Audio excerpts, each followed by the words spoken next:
turn now to meteorologist Brittany Van Voorhees. I know here in the Carolinas we are looking pretty dry, which is, obviously a good thing for folks who are having all the 4th of July activities outdoors, but we're not going to be like that throughout the whole weekend, right? No, rain eventually returning. And I think looking at those flooding videos is just a reminder. I mean, we in the Carolinas know how it feels to have devastating flooding like that. So just be mindful of that, of course, as you are excited about not just the dry weather, but Independence Day in general, that not everybody feels the same way. So we're keeping those folks in our thoughts and prayers. Current temperatures across the Charlotte area, mostly in the 90s in Charlotte.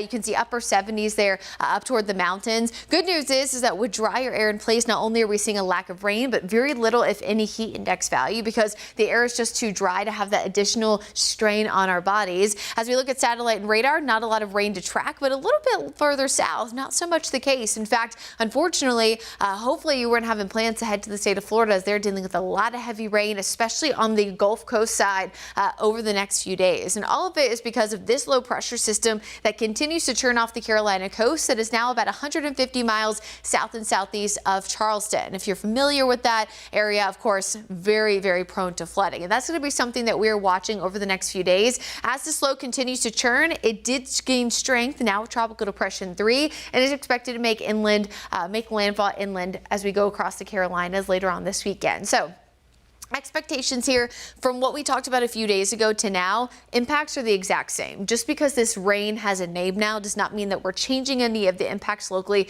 across the Charlotte area. So coastal communities are already dealing with elevated rip currents as well as dangerous beach conditions. As we see this low pressure system move inland, we'll start to see heavy rain near the coast tomorrow afternoon, eventually shifting further inland here to the Charlotte area by Sunday. So what does this mean for us? Well, rain returning Sunday. We will have some pockets of heavy rain at times, but the heaviest rain, the best rain chances are going to stay well east of us, closer to not only the coastal Carolinas, but places like Raleigh, over toward Hope Mills, New Bern, and of course the Outer Banks. So here's tomorrow evening. We're still nice and dry. Notice by Sunday morning, some of these outer bands could start to develop some of that heavy rain locally. This is 7 o'clock for your timestamp reference. When we see a tropical system, normally the bands are very, very isolated. So it could be pouring in Charlotte, but not necessarily pouring in Huntersville. But where those bands set up, you can get a lot of rain quickly. I'm not worried about a flash flooding risk, but I do think folks need to make sure they're keeping a close eye on the forecast throughout the day on Sunday, as we'll see rain early in the morning, not just in the afternoon as we classically do, but as quickly as it moves in, it's moving out of here. Notice there we are Monday night.